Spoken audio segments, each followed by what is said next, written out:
सर्वांचं पुन्हा एकदा टर्निंग पॉईंट्स ऑनलाईन एज्युकेशन प्लॅटफॉर्मवर हार्दिक स्वागत आहे. बघा, भारत नदी प्रणाली हे प्रश्न म्हणजे 2022 ते 2025 या विविध सरळ सेवा परीक्षेत आलेले प्रश्न आपण to the point to the exam point पाहणार आहोत. चला तर बघा, नर्मदा नदीच्या खोऱ्याचे एकूण क्षेत्रफळ 97,410 चौरस किलोमीटर आहे. त्यातील 85,858 चौरस kilometre Madhya Pradesh dash dash चौरस किलोमीटर महाराष्ट्रात आणि 9,894 चौरस किलोमीटर गुजरात या राज्यात आहे. तर त्याचं उत्तर आहे 1,658. या प्रश्नावरून तुम्हाला काय लक्षात ठेवायचं आहे, एक लक्षात घ्या. नर्मदा नदी जी आहे ती एकूण किती राज्यातून वाहते, तर 3. ओके, त्यामध्ये MP आहे, मध्य प्रदेश, महाराष्ट्र, ओके, आणि गुजरात. आणि नर्मदा नदी ही अरबी समुद्राला जाऊन मिळते असा प्रश्न विचारण्यात आलेला आहे. त्यानंतर महाराष्ट्राच्या कोणत्या दिशेला ही नर्मदा नदी आहे, महाराष्ट्राच्या ही जी आहे ती आहे महाराष्ट्राच्या उत्तर दिशेला नर्मदा नदी आहे, हे तुम्हाला लक्षात ठेवायचे आहे. ओके, हे अंगणवाडी परीक्षेत प्रश्न आलेला होता. इंद्रावती उपखोरे भारतातील खालीलपैकी कोणत्या राज्यात आहे, तर उपखोरे भारतातील कोणकोणत्या राज्यात आहे ते विचारले, ओडिसा, छत्तीसगड आणि महाराष्ट्र. ओके, आता बघा महाराष्ट्राचा नकाशा बघा तुम्ही. ओके, आणि या साईडला कोणतं राज्य आहे, छत्तीसगड. ओके, तर लक्षात ठेवू द्या. पुढे आहे, कोणती नदी महाराष्ट्र आणि मध्य प्रदेश यांच्यातील नैसर्गिक सीमा बनते, तर ती तापी नदी आहे. ओके, खालीलपैकी कोणती नदी ही अरुणाचल प्रदेशातून भारतात प्रवेश करते आणि बंगालच्या उपसागराला मिळण्यापूर्वी आसाम आणि बांगलादेशातून प्रवाहित होते, ब्रह्मपुत्रा नदी आहे. तर ह्यावर MPSC परीक्षेत देखील असाच प्रश्न आलेला यापूर्वी आहे. ब्रह्मपुत्रा नदीवर भरपूर वेळेस प्रश्न आलेले आहेत. खालीलपैकी कोणती नदी तेलंगणा आणि महाराष्ट्र राज्याच्या दरम्यान आंतरराज्यीय सीमा तयार करते, तर ती गोदावरी नदी आहे.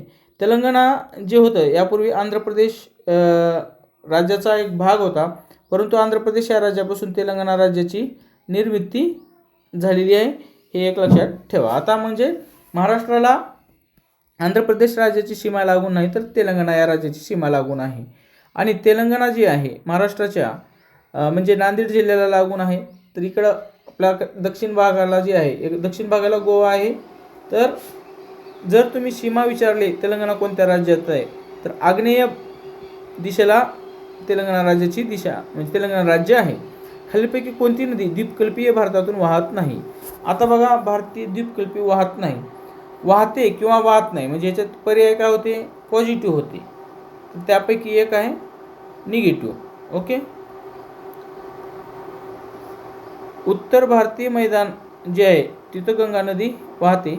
खालीलपैकी कोणत्या नदीपासून नदी खाडी बनते, तर ते नर्मदा नदीपासून बनते. पेरियार, पंपा, भारतपुळा या नदी प्रणाली भारतातील कोणत्या राज्यातील आहेत, तर ते केरळ या नावातून आहेत. पेरियार या नावावरूनच तुम्हाला प्रश्नाचं उत्तर त्यावेळेस आलेलं अपेक्षित आहे असं मी धरतो. त्यानंतर पंजनाद हे पंजाबमधील 5 नद्यांचा समूह आहे आणि 5 नद्या यांनी दिलेलं हे नाव आहे म्हणजेच पंजाब किंवा पंजनाद. सिंधू जल करार 1960च्या विनियमानुसार भारत सिंधू नदी प्रणालीद्वारे वाहून येणाऱ्या एकूण पाण्यापैकी किती टक्के पाणी वापरू शकतो, तर भारत 20% पाणी वापरू शकतो. ज्यावेळेस भारत पाकिस्तान काही वादविवाद होत असतो त्यावर नेहमीच सिंधू जल करार हा चर्चेत येत असतो आणि 2024ला देखील काही कारणास्तव ते चर्चेत होतं. पुढे आहे, भाकरा नांगल धरण हे भारतातील खालीलपैकी कोणत्या नदीवर आहे, तर ते सतलज नदीवर आहे. भारतातील सर्वात लांब नदीचा उगम खालीलपैकी कोणत्या राज्यात होतो, तर उत्तराखंड या राज्यात होतो. सुवर्णरेखा नदी ही भारतातील अनेक राज्यांमधून वाहते. ती प्रामुख्याने कोणत्या 2 राज्यांमधून प्रवाहित होते, तर ते झारखंड आणि ओडिशा या राज्यातून प्रवाहित होते. महाराष्ट्रात उगम पावणारी कृष्णा नदी भारतातील कोणत्या राज्यात समुद्राला जाऊन मिळते, तर ती आंध्र प्रदेश या राज्यात समुद्राला जाऊन मिळते. पुढे आहे, कर्नाटकातील जोग धबधबा कोणत्या नदीवर आहे, तर शरावती. हे बऱ्याच वेळेस प्रश्न आला, रिपीटेड प्रश्न आहे, हा रिपीटेड प्रश्न आहे. उत्तर भारतातील जलविद्युत निर्मिती आणि सिंचनामध्ये महत्त्वपूर्ण योगदान देणारे भाकरा नांगल धरण कोणत्या नदीवर बांधले आहे, तर ते सतलज नदीवर बांधलेले आहे. हंगामी प्रवाहासाठी ओळखली जाणारी लुनी नदी थार वाळवंटातून वाहते. लुनी नदीचे खोरे प्रामुख्याने कोणत्या राज्यात आहे, तर ते राजस्थान या राज्यामध्ये आहे. पवित्र गंगेच्या मुख्य प्रवाहाचा उगम कुठे होतो, तर ते गंगोत्री या ठिकाणी होतो. भागीरथी डॅश डॅश येथे अलकनंदेला मिळते. देवप्रयाग या ठिकाणी अलकनंदेला मिळते. खालीलपैकी कोणती नदी पाणी अरबी समुद्रास देत नाही, तर मुसी नदी अरबी समुद्राला मिळत नाही. भारतातील सर्वात लांब नद्यापैकी एक असलेली आणि मध्य व दक्षिण भारतातील पवित्र नदी असलेली महाराष्ट्रातील नाशिक जिल्ह्यात उगम पावणारी नदी कोणती आहे, तर ती गोदावरी नदी आहे आणि ती बंगालच्या उपसागराला मिळते. गोमती नदी खालीलपैकी कोणत्या नदीची उपनदी आहे, तर ती गंगा नदीची उपनदी आहे. जुलै 2023 मध्ये कोणत्या भारतीय शहरात यमुना नदीच्या जल पातळीने 45 वर्षाचा विक्रम मोडला होता, तर शिमला. पुढे बघा, कोणती नदी तिच्या चित्ररमणीय दूधसागर धबधब्यासाठी ओळखली जाते, तर ती मांडवी नदी आहे. ब्रह्मपुत्रेची उपनदी असलेली सुबनसिरी नदी ही खालीलपैकी कोणत्या भारतीय राज्यातून वाहते, तर ती अरुणाचल प्रदेश या राज्यातून वाहते. खालीलपैकी कोणती नदी ब्रह्मपुत्रा नदीची उपनदी आहे, तर दिबांग नदी ही ब्रह्मपुत्रा नदीची उपनदी आहे. तलाठी परीक्षेत आलेला आहे.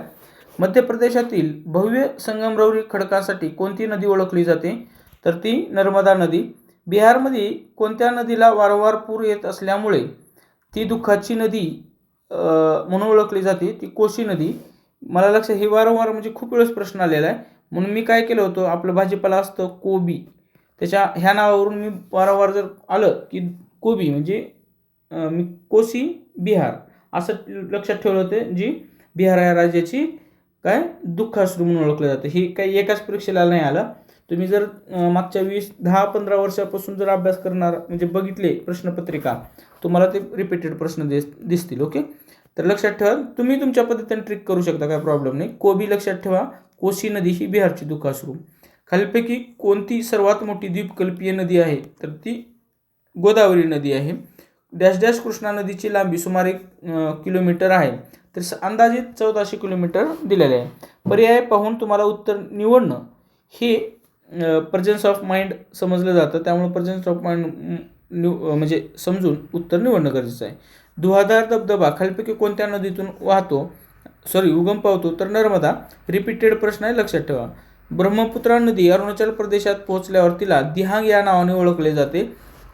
खालीलपैकी कोणती हिमालयातील एक नदी आहे, तर ती ब्रह्मपुत्रा नदी आहे, ईशान्य भारताकडे. पुढे यमुना नदी खालीलपैकी कोणत्या ठिकाणी गंगा नदीला जाऊन मिळते, तर प्रयाग अलाहाबाद या ठिकाणी. हे रिपीटेड प्रश्न आहे, हे तुमच्या परत एकदा लक्षात आलेलं असेल. पुढे खालीलपैकी कोणत्या नदीचा उगम अमरकंटक येथे आहे, तर ते नर्मदा नदी. खालीलपैकी कोणती नदी छत्तीसगड आणि ओडिशा राज्यामधून वाहते, तर ती महानदी. ओके, जोग धबधब्यासाठी कोणती नदी ओळखली जाते, तर शरावती नदी ओळखली जाते. म्हणजे तुम्हाला अभ्यास करत असताना नदी आणि धबधबा, कोणत्या नदीवर कोणता धबधबा आहे यासाठी एक तुम्ही रजिस्टर बनवा आणि ते त्या पद्धतीने तुम्ही लिहून ठेवा, जर तुम्हाला स्वतःच्या नोट्स पाहिजे असतील तर. परंतु वाचन झालं पाहिजे किंवा ही परीक्षेत प्रश्न प्रकार आहेत हे तुमच्या लक्षात येतील. तर बघा, अलकनंदा आणि भगीरथी नद्यांच्या संगमामुळे भारतातील कोणती प्रमुख नदी निर्माण होते, तर ती गंगा नदी होते. मानस ही खालीलपैकी कोणत्या नदीची उपनदी आहे, तर ती ब्रह्मपुत्रा नदीची उपनदी आहे. पुढे आहे कल्लानाई ग्रँड अनाईकट म्हणूनही ओळखले जात असून ते भारतात बांधले गेलेले पहिले धरण होते. ओके, धरण होते. खालीलपैकी कोणत्या नदीवर हे धरण बांधण्यात आले होते, तर ते कावेरी. आता याच्या प्रश्नामध्ये तुम्हाला 2-3 गोष्टी लक्षात घ्या. कल्लानाई ग्रँड अनाईकट म्हणूनही ओळखले जाते. कल्लानाई हे धरण भारतात बांधलेले पहिले धरण होते. ओके, खालीलपैकी कोणत्या नदीवर हे धरण आहे, तर ते कावेरी. भारतात बांधलेले पहिले धरण कोणते, कल्लानाई. ओके, आणि त्याचं ग्रँड अनाईट असंही म्हटलं जातं. आता आपण हे प्रश्न जशाला तसं घेतलेले आहेत आपण प्रश्नपत्रिकेमध्ये, त्यामुळं चुकीचं आहे असं आपण म्हणू शकत नाही. पुढे झेलम नदी भारतातील कोणत्या केंद्रशासित प्रदेशातून वाहते, तर ती जम्मू काश्मीर. रिपीटेड प्रश्न आहे. खालीलपैकी कोणती नदी ही कावेरी नदीची उपनदी नाही, तर ती तुंगभद्रा ही कावेरी नदीची उपनदी नाही. नदी प्रवाहाची दिशा यांचे खालीलपैकी कोणते संयोजन योग्यरित्या जुळलेले आहे, तर मही नदी जी आहे ती पश्चिम दिशेने वाहते. बघा, गोदावरी जी आता भारत असा आहे, जी पूर्व दिशेला वाहतात ते सगळं बंगालच्या उपसागराला जाऊन मिळतात. ज्याप्रमाणे कृष्णा नदी आहे, गोदावरी नदी आहे, परंतु नर्मदा तापी जी आहेत ते अरबी समुद्राला जाऊन मिळतात. ओके, म्हणजे तुम्हाला एक प्रकारे लक्षात ठेवायचे की कोणत्या नद्या पूर्ववाहिनी आहेत, कोणत्या नद्या पश्चिम वाहिनी आहेत अभ्यास करत असताना. ओके. त्यानंतर आहे वाडिया इन्स्टिट्यूट ऑफ हिमालयन जिओलॉजीच्या शास्त्रज्ञांनी केलेल्या नवीन अभ्यासात असे आढळून आले आहे की बर्फ जलदरित्या वितळल्यामुळे डॅश डॅश हिमनदीभोवती 3 हिमद सरोवरे तयार होण्याची शक्यता आहे. तर ते पारकाचिक या ठिकाणी. ओके, म्हणजे नदीभोवती. ब्रह्मपुत्रेची उपनदी असलेली सुबनसिरी नदी ही खालीलपैकी कोणत्या भारतीय राज्यातून वाहते? तर ती अरुणाचल प्रदेश या राज्यातून. खाली नमूद केलेल्या नद्यापैकी कोणत्या नदीमुळे शिवसमुद्रम धबधबा निर्माण होतो? तर कावेरी. हे आत्ताच या ठिकाणी 2 वेळेस प्रश्न रिपीट झालेले आहे. आपला उद्देशच ह्याच्यामधून आहे की तुम्हाला हो का प्रत्येक प्रकरणाचं डिटेल अभ्यास करणं, तर हा वेगळा भाग झाला. परंतु प्रश्न प्रकार काय आहे हे समजून घ्यायचं झालं तर आपण ही व्हिडिओ सिरीज बनवतात. ओके, समजून येत असेल अशी अपेक्षा करतो. पुढे आहे व्यास बियास नदी ही डॅश डॅशची उपनदी आहे, सतलजची उपनदी आहे. खालीलपैकी कोणत्या नदीला बंगालचे दुखाश्रू म्हणतात? दामोदर. ओके. ज्याप्रमाणे मी कोशी आणि बिहारचं हे ठेवलं होतं, कोबी ठेवलं होतं, तसंच त्याला ठेवलं होतं दाब. ओके, म्हणजेच दामोदर नदी ही बंगालची दुखाश्रू. अशा प्रकारे त्या राज्याची जी म्हणजे दुखाश्रू म्हणजे काय म्हणतात, त्या नद्यामुळं पूर येतो आणि तिथलं जनजीवन विस्कळीत होतं, बऱ्याच जीवितहानी वित्तहानी भरपूर होते म्हणून. ओके. खालीलपैकी कोणत्या नदीमुळे कर्नाटक येथील प्रसिद्ध जोग धबधबा निर्माण होतो? शरावती. रिपीटेड प्रश्न. खालीलपैकी कोणती नदी प्रणाली ही भारताच्या द्वीपकल्पीय जलनिसारण प्रणालीचा एक भाग नाही? तर ती सिंधू नदी नाही. कारण नाही, सिंधू नदी पाकिस्तानमध्ये वाहते. आता जलनिसारण पद्धती द्वीपकल्पीय जलनिसारण प्रणालीमध्ये काय काय आहे? द्वीपकल्पीय म्हणजे भारतीय जी द्वीपकल्पी गोदावरी आहे या पद्धती इकडं आहेत. ओके, जलनिसारण प्रणाली. पुढे वारंवार येणाऱ्या पुरामुळे बिहारचे दुखाश्रू असं कोणाला ओळखलं नदीचे नाव आहे? तर ती कोसी. रिपीटेड प्रश्न. यापैकी यमुना नदीची उपनदी कोणती आहे? चंबळ ही जी आहे ती यमुना नदीची उपनदी आहे. खालीलपैकी कोणती भारतातील सर्वात लांब नदी आहे? तर ती गंगा ही भारतातील सर्वात लांब नदी आहे. खालीलपैकी कोणती नदी ही यमुना नदीची उपनदी नाही? तर ती महानदी यमुना नदीची उपनदी नाही. महानदी ही यमुना नदीची उपनदी नसली तरी महानदी ही कोणत्या नदीची उपनदी आहे? ही तुमच्यासाठी आजचा प्रश्न थोडक्यात.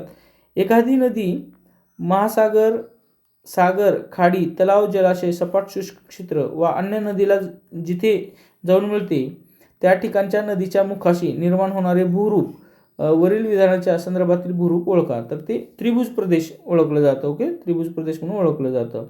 त्यानंतर भारताच्या उत्तरेकडील मैदानी प्रदेशांच्या निर्मितीमध्ये योगदान देणाऱ्या नद्यांचा योग्य गट ओळखा.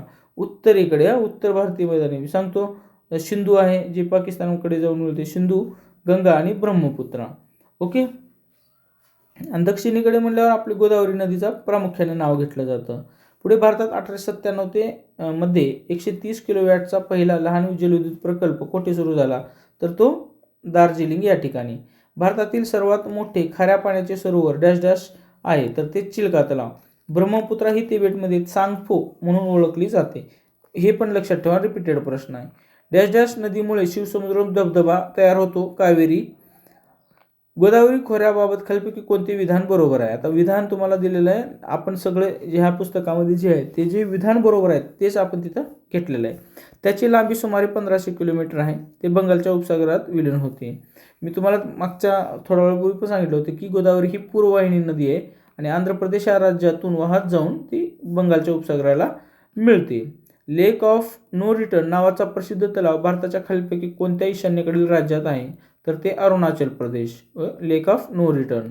भगीरथी आणि अलकनंदा या पवित्र नद्या कोणत्या ठिकाणी एकमेकींना विलीन होतात आणि त्यांच्या संगमाला गंगा हे नाव मिळते? तर ते देवप्रयाग.